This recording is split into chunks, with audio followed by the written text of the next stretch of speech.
Saudi अरब एक ऐसी भूमि है जो विशाल रेगिस्तानों और अंतहीन रेत के टीलों की छवियों से जुड़ी हुई है। यह सच भी है, लेकिन केवल आंशिक रूप से। यहाँ आकर आप महसूस करेंगे कि यह देश उससे कहीं ज्यादा है। यह विरोधाभासों और आश्चर्यों का देश है, जहाँ प्राचीन परंपराएं भविष्य की महत्वाकांक्षाओं से मिलती है। इसकी विशालता को समझना मुश्किल है। यह पश्चिमी यूरोप के आकार का है, जिसमें दुनिया का सबसे बड़ा रेत का रेगिस्तान रुबल खाली या खाली क्वार्टर शामिल है। लेकिन यह सिर्फ रेत नहीं है।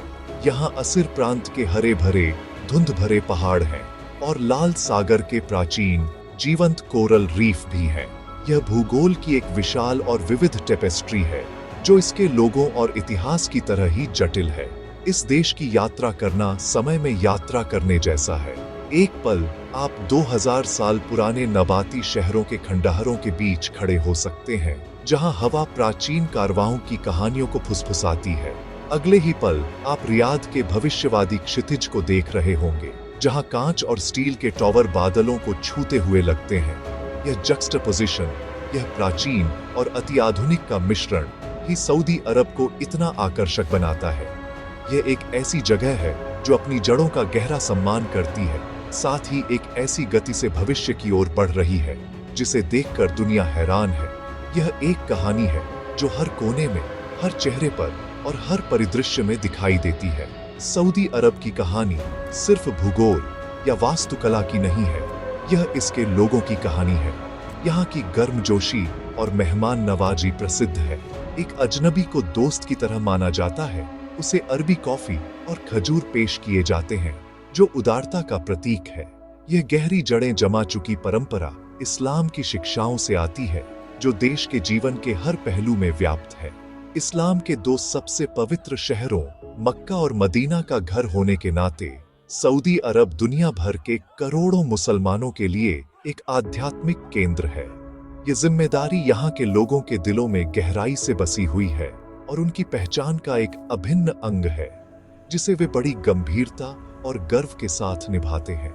आज सऊदी अरब एक महत्वपूर्ण मोड़ पर खड़ा है।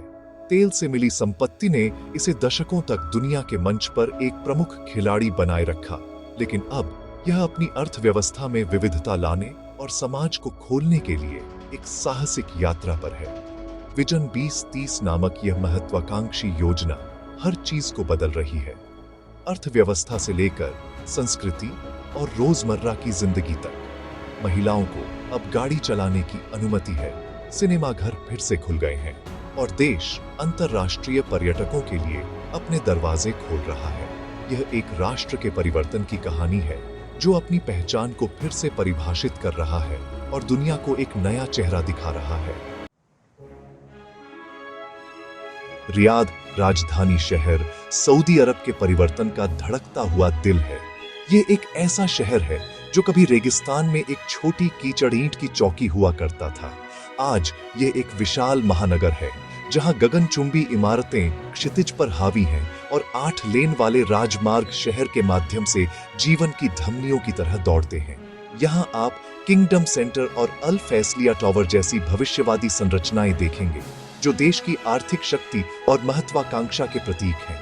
यह शहर कभी नहीं सोता, यह हमेशा गति में रहता है, ऊर्जा और आशावाद से भरपूर। यह वह जगह है जहां सौदे होते हैं, जहां नीतियां बनती हैं और जहां राष्ट्र का भविष्य गढ़ा जाता है। लेकिन इस आधुनिकता के मुखौटे के पीछे पुराना रियाद अभी भी जीवित है।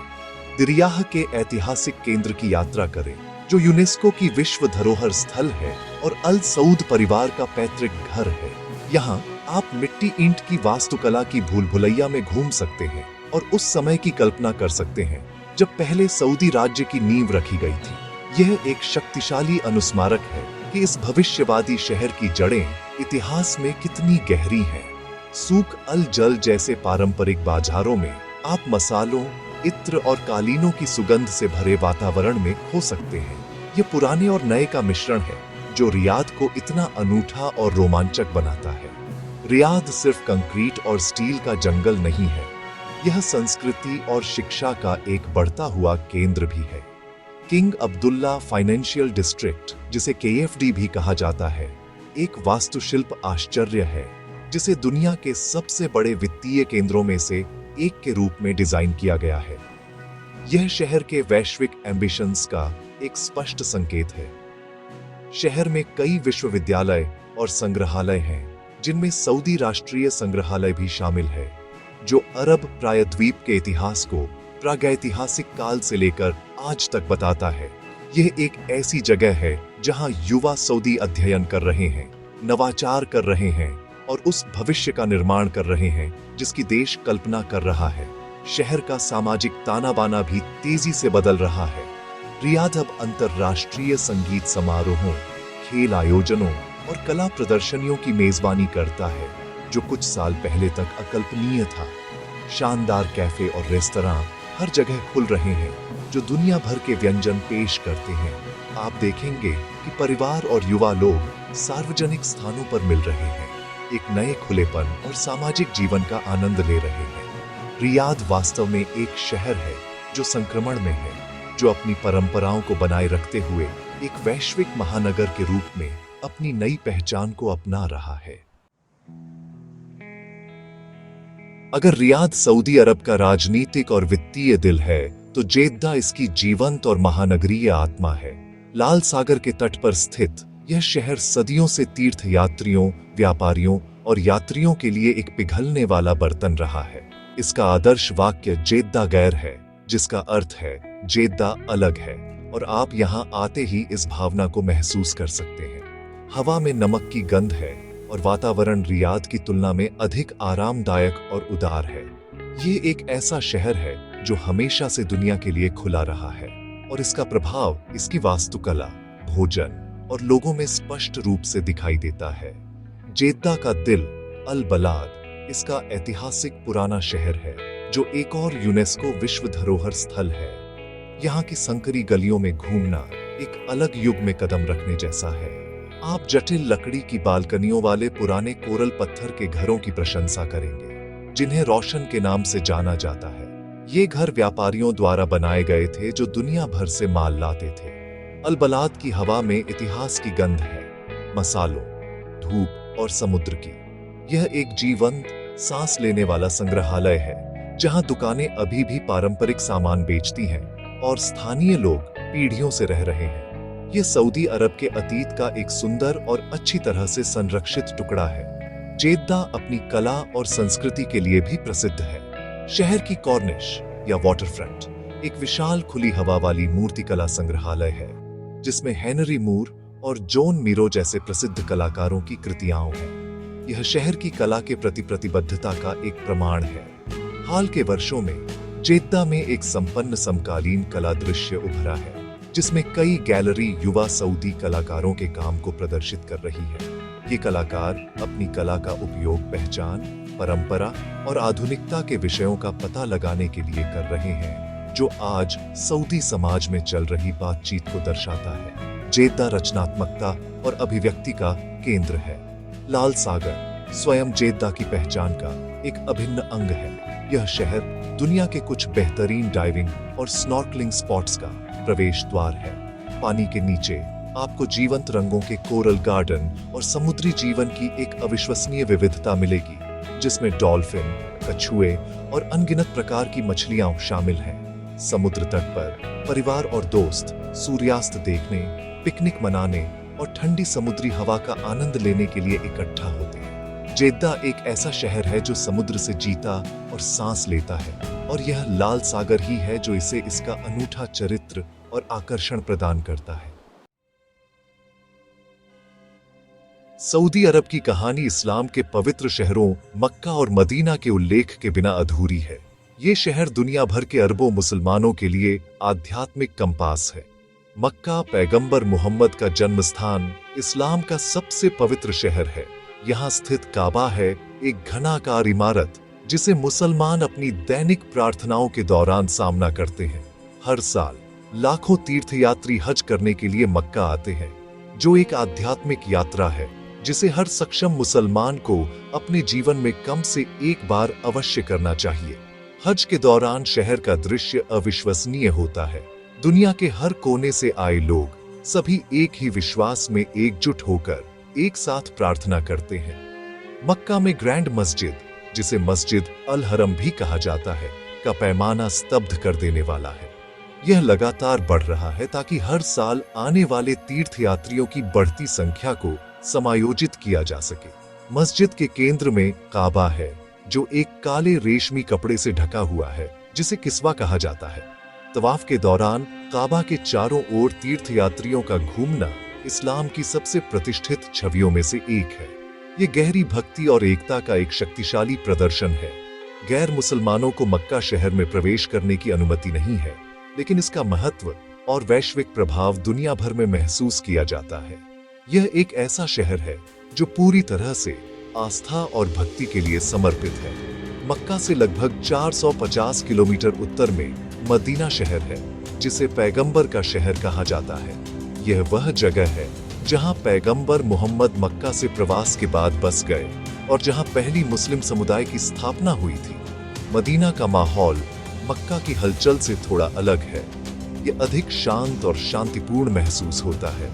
शहर का केंद्र पैगंबर की मस्जिद, जिसे मस्जिद अल नबवी कहा जाता है, जो अपनी प्रतिष्ठित हरी गुंबद के लिए जानी जाती है, जिसके नीचे पैगंबर मोहम्मद का मकबरा है। दुनिया भर के मुसलमान पैगंबर को सम्मान देने और इस पवित्र स्थल की शांति का अनुभव करने के लिए यहाँ आते हैं। मदीना भी ज्ञान और सीखने का एक महत्वपूर्ण केंद्र है। पैगंबर की मस्जिद में हमेशा से इस्लामी विद्वानों के लिए अध्ययन और शिक्षा का स्थान रहा है।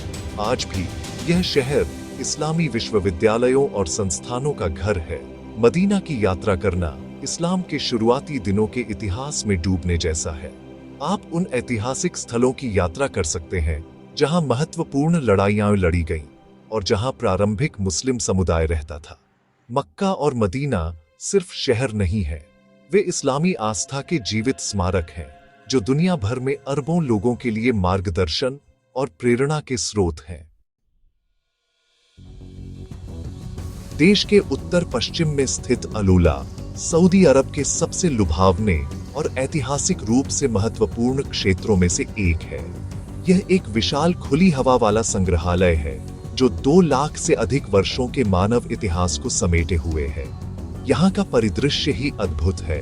विशाल बलुआ पत्थर की चट्टानें, जो हवा और समय के साथ अविश्वसनीय आकृतियों में तराशी गई हैं। यह एक ऐसी जगह है जहां आप वास्तव में प्रकृति की शक्ति और इतिहास की गहराई को महसूस कर सकते हैं। सदियों से अलोला प्राचीन व्यापार मार्गों पर एक महत्वपूर्ण चौराहा था, जो भारत और पूर्व से भूमध्य सागर तक धूप, लोबान और मसालों का परिवहन करता था। अलौला का सबसे प्रसिद्ध स्थल हेगरा, जिसे मदाइन सालेह भी कहा जाता है, जो सऊदी अरब का पहला यूनेस्को विश्व धरोहर स्थल है। यह जॉर्डन में पेट्रा के दक्षिण में नबाती साम्राज्य का दूसरा सबसे बड़ा शहर था। यहाँ नबातियों ने 2000 साल पहले बलुआ पत्थर की चट्टानों में 100 से अधिक विस्तृत मकबरे तराशे थे। इन मकबरों के अग्रभाग अविश्वसनीय रूप से अच्छी तरह से संरक्षित हैं, जो नबाती शिल्प कौशल और इंजीनियरिंग का एक अद्भुत प्रमाण है। हेगरा के खंडहरों के बीच घूमना एक अविस्मरणीय अनुभव है, जो आपको एक खोई हुई सभ्यता के रहस्य और भव्यता को महसूस करने की अनुमति देता है। लेकिन अलूला का इतिहास नबातियों से भी बहुत पहले का है। यह क्षेत्र ददान और लिहियान के प्राचीन राज्यों का भी घर था, जिन्होंने नबातियों से पहले इस क्षेत्र पर शासन किया था। आप इन सभ्यताओं के अवशेषों को देख सकते हैं, जिनमें चट्टानों में खुदे हुए शेर के मकबरे और प्राचीन शिलालेख शामिल हैं। अलोला की चट्टानों पर हजारों पेट्रोग्लिफ्स यानी चट्टानी कला भी है, जो हजारों साल पुराने हैं और मनुष्यों, जानवरों और शिकार के दृश्यों को दर्शाते हैं। ये इतिहास की एक परत दर परत कहानी है, जो परिदृश्य पर लिखी हुई है और खोजे जाने की प्रतीक्षा कर रही है। आज अलूला सऊदी अरब की पर्यटन महत्वाकांक्षाओं का केंद्र है। इस क्षेत्र को एक स्थायी और सांस्कृतिक रूप से संवेदनशील तरीके से विकसित करने के लिए भारी निवेश किया जा रहा है। यहाँ अब लग्जरी रिसॉर्ट्स, विश्व स्तरीय रेस्तरां और मराया कॉन्सर्ट हॉल जैसी आश्चर्यजनक आधुनिक वास्तुकला है, जो दुनिया की सबसे बड़ी प्रतिबिंबित इमारत है। अलोला का लक्ष्य एक प्रमुख वैश्विक गंतव्य बनना है। जो आगंतुकों को इतिहास, संस्कृति, रोमांच और विलासिता का एक अनूठा मिश्रण प्रदान करता है। यह एक प्राचीन भूमि का पुनर्जन्म है जो अपनी अविश्वसनीय विरासत को दुनिया के साथ साझा करने के लिए तैयार है। पूर्वी प्रांत, जिसे अश-शर्कियाह भी कहा जाता है, सऊदी अरब का आर्थिक पावर हाउस है। ये वही जगह है जहां 1930 के दशक में तेल की खोज हुई थी, जिसने देश और सच कहें तो पूरी दुनिया को हमेशा के लिए बदल दिया। ये प्रांत दुनिया की सबसे बड़ी तेल कंपनी सऊदी अरामको का घर है और यहाँ दुनिया के कुछ सबसे बड़े तेल क्षेत्र स्थित हैं। दम्मम, खोबर और धरान जैसे शहर इस तेल संपदा के इर्द गिर्द विकसित हुए हैं। ये शहर आधुनिक हैं, अच्छी तरह से नियोजित हैं और यहाँ एक बड़ा प्रवासी समुदाय रहता है जो तेल उद्योग में काम करता है। यह क्षेत्र वैश्विक ऊर्जा बाजार का केंद्र है, लेकिन पूर्वी प्रांत सिर्फ तेल के लिए ही नहीं जाना जाता। यह एक समृद्ध इतिहास और संस्कृति वाला क्षेत्र भी है। अल अहसा ओएसिस, जो एक यूनेस्को विश्व धरोहर स्थल है, दुनिया का सबसे बड़ा नखलिस्तान है जिसमें लाखों खजूर के पेड़ हैं। सदियों से यह कृषि और व्यापार का एक महत्वपूर्ण केंद्र रहा है। ओएसिस के ठंडे छायादार बागों में घूमना रेगिस्तान की गर्मी से एक सुखद राहत जैसा महसूस होता है। आप पारंपरिक मिट्टी ईंट के गांवों की यात्रा कर सकते हैं और उस जीवन शैली का अनुभव कर सकते हैं जो तेल की खोज से बहुत पहले यहाँ मौजूद थी। ये क्षेत्र अपनी स्वादिष्ट खजूरों के लिए प्रसिद्ध है, जिन्हें देश भर में और दुनिया भर में निर्यात किया जाता है।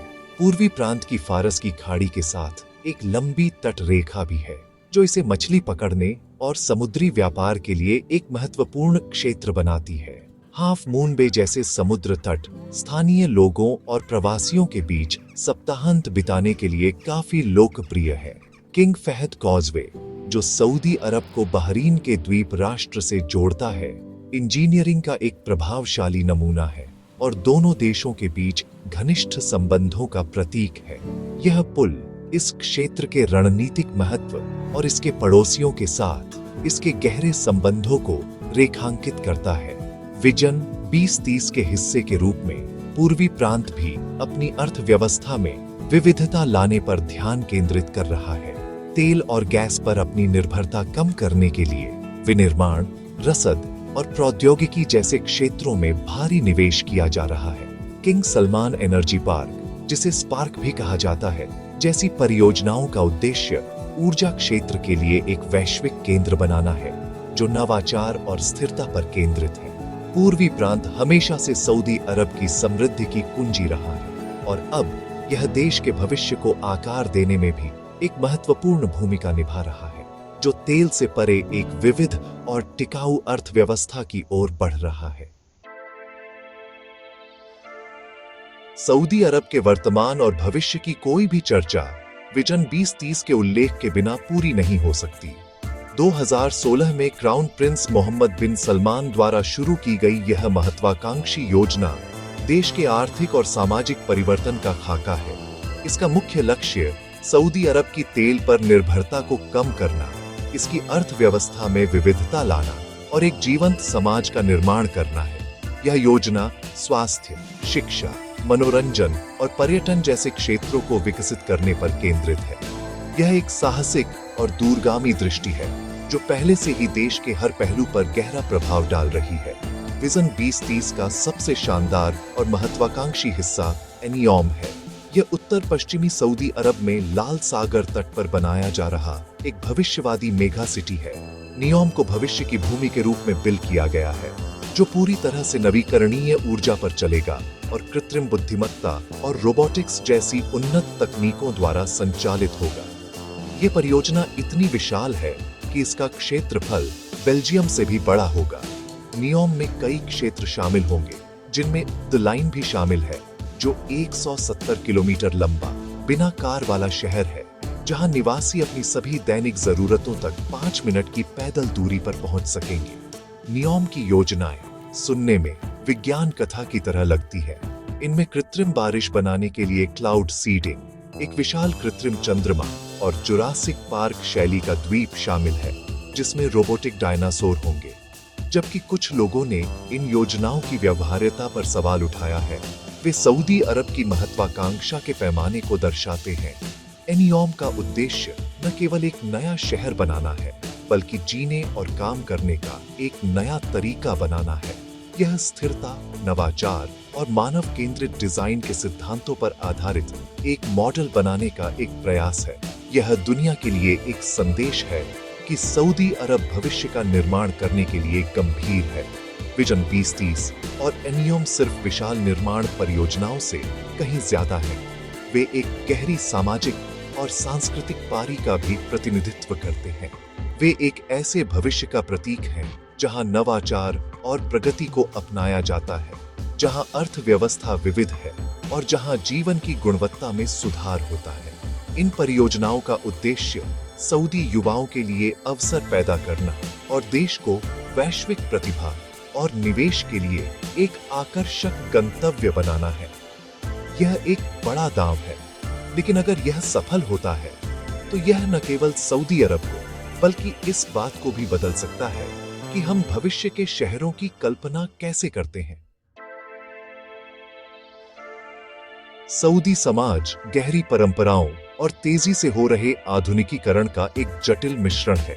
परिवार समाज का आधार है और बड़ों का सम्मान एक मौलिक मूल्य है। बहुपीढ़ी वाले परिवार अक्सर एक साथ या एक दूसरे के करीब रहते हैं और पारिवारिक समारोह जीवन का एक महत्वपूर्ण हिस्सा है। मेहमान नवाजी या हाफावा संस्कृति का एक और स्तंभ है। मेहमानों का अत्यंत सम्मान और उदारता के साथ स्वागत किया जाता है और उन्हें अक्सर अरबी कॉफी, जिसे कहवा कहा जाता है, और खजूर पेश किए जाते हैं, जो दोस्ती और स्वागत का प्रतीक है। ये परंपराएं पीढ़ियों से चली आ रही है और आज भी सऊदी जीवन का एक अभिन्न अंग है। पारंपरिक पोशाक अभी भी व्यापक रूप से पहनी जाती है और यह राष्ट्रीय पहचान का एक महत्वपूर्ण प्रतीक है। पुरुष थोप पहनते हैं, जो एक टखने तक लंबा सफेद सूती वस्त्र है, और सिर पर घुटरा, एक चौकोर सूती कपड़ा और इगार, एक काली रस्सी पहनते हैं। महिलाएं अबाया पहनती हैं, जो एक ढीला ढाला काला लबादा है और अक्सर नकाब से अपना चेहरा ढकती है। हालांकि ये पोशाकें पारंपरिक लग सकती हैं, लेकिन वे रेगिस्तान की जलवायु के लिए व्यावहारिक भी हैं। आज खासकर शहरों में युवा सऊदी पारंपरिक और पश्चिमी फैशन का मिश्रण कर रहे हैं, जो बदलती सामाजिक गतिशीलता को दर्शाता है। हाल के वर्षों में सऊदी समाज में सबसे महत्वपूर्ण परिवर्तनों में से एक महिलाओं की बढ़ती भूमिका रही है। विजन 2030 के तहत महिलाओं को अधिक अवसर और स्वतंत्रता दी गई है। 2018 में ड्राइविंग पर प्रतिबंध हटाना एक ऐतिहासिक क्षण था, जो व्यापक सुधारों का प्रतीक था। आज अधिक से अधिक महिलाएं कार्यबल में प्रवेश कर रही हैं, व्यवसाय शुरू कर रही हैं और सार्वजनिक जीवन में नेतृत्व की भूमिकाएं निभा रही हैं। आप उन्हें पायलट, इंजीनियर, सीईओ और सरकारी मंत्रियों के रूप में काम करते हुए देखेंगे। यह एक गहरा परिवर्तन है, जो सऊदी समाज को मौलिक तरीकों से नया आकार दे रहा है। मनोरंजन का दृश्य भी नाटकीय रूप से बदल गया है। दशकों के प्रतिबंध के बाद सिनेमाघर फिर से खुल गए हैं। देश अब दुनिया के सबसे बड़े संगीत सितारों द्वारा अंतर्राष्ट्रीय संगीत समारोहों और संगीत समारोहों की मेजबानी करता है। रियाद सीजन जैसे कार्यक्रम लाखों आगंतुकों को आकर्षित करते हैं, जो मनोरंजन, भोजन और सांस्कृतिक गतिविधियों की एक विस्तृत श्रृंखला प्रदान करते हैं। ये परिवर्तन एक अधिक खुले और जीवंत समाज बनाने के व्यापक प्रयास का हिस्सा है, जो अपने नागरिकों और आगंतुकों के लिए जीवन की गुणवत्ता में सुधार करता है। सऊदी अरब अपनी परंपराओं का सम्मान करने और एक आधुनिक, गतिशील भविष्य को अपनाने के बीच एक नाजुक संतुलन बना रहा है। सऊदी अरब एक ऐसे परिवर्तन के द्वार से गुजर रहा है जो लुभावना और गहरा दोनों है। यह एक ऐसा देश है जो लंबे समय से दुनिया के लिए बंद था, जो अपनी विशाल तेल संपदा और अपने पवित्र शहरों की संरक्षकता के लिए जाना जाता था। आज यह एक नए आत्मविश्वास और महत्वाकांक्षा के साथ वैश्विक मंच पर उभर रहा है। विजन 2030 केवल एक आर्थिक योजना नहीं है, यह एक राष्ट्रीय पुनर्कल्पना है, जो देश को 21वीं सदी में एक नए पाठ्यक्रम पर स्थापित करने का एक प्रयास है। यह एक ऐसी कहानी है जो अभी भी लिखी जा रही है, और दुनिया देख रही है कि आगे क्या होता है। पर्यटन इस नए अध्याय में एक महत्वपूर्ण भूमिका निभा रहा है। पहली बार देश ने पर्यटक वीजा जारी करना शुरू कर दिया है, जो दुनिया भर के आगंतुकों को अपनी अविश्वसनीय विरासत और प्राकृतिक सुंदरता की खोज करने के लिए आमंत्रित करता है। अलाला के प्राचीन खंडहरों से लेकर लाल सागर के प्राचीन समुद्र तटों और असिर के हरे भरे पहाड़ों तक सऊदी अरब के पास यात्रियों को देने के लिए बहुत कुछ है। यह खुलापन न केवल अर्थव्यवस्था में विविधता ला रहा है, बल्कि सांस्कृतिक समझ के पुल भी बना रहा है, जिससे बाहरी दुनिया को रूढ़ियों से परे देखने और इस जटिल और आकर्षक देश की वास्तविकता का अनुभव करने की अनुमति मिल रही है। अंतर्राष्ट्रीय मंच पर सऊदी अरब एक प्रमुख खिलाड़ी बना हुआ है। G20 के सदस्य और ओपेक में एक प्रमुख शक्ति के रूप में इसके निर्णय वैश्विक अर्थव्यवस्था पर प्रभाव डालते हैं। हालांकि देश अब केवल ऊर्जा से परे अपने प्रभाव का विस्तार करने की कोशिश कर रहा है। यह प्रौद्योगिकी, मनोरंजन और खेल में भारी निवेश कर रहा है, दुनिया भर में साझेदारी बना रहा है और वैश्विक प्रतिभा को आकर्षित कर रहा है। नियम जैसी परियोजनाएं केवल राष्ट्रीय विकास के बारे में नहीं है, वे भविष्य के लिए वैश्विक मॉडल बनाने और नवाचार में एक नेता के रूप में सऊदी अरब को स्थापित करने के बारे में है। अंततः सऊदी अरब की कहानी इसके लोगों की कहानी है। यह युवा पीढ़ी की कहानी है, जो शिक्षित, महत्वाकांक्षी और बदलाव के लिए उत्सुक है। यह महिलाओं की कहानी है, जो नए अवसर और स्वतंत्रताएं पा रही हैं। यह परंपरा और प्रगति, अतीत और भविष्य के बीच संतुलन खोजने की कहानी है। सऊदी अरब विरोधाभासों का देश बना हुआ है, लेकिन यह जबरदस्त गतिशीलता और आशावाद का स्थान भी है। जैसे जैसे यह अपनी यात्रा जारी रखता है, एक बात निश्चित है, सऊदी अरब का भविष्य उतना ही नाटकीय और महत्वपूर्ण होने का वादा करता है, जितना कि इसका अतीत रहा है।